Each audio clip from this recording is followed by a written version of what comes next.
Today, we'll show you how to switch between a dual screen and triple screen layout.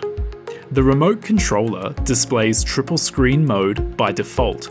To switch to dual screen mode, simply tap on the icon here. In dual screen mode, you can choose between the zoom, map, and IR screens. Now, go back to triple screen mode. To enter full screen, tap the button at the bottom left of the zoom screen. Getting back to triple screen mode, tap the button at the lower left of the IR screen to make it full screen.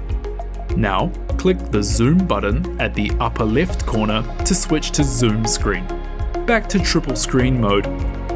Tap the button at the bottom right to make the map full screen.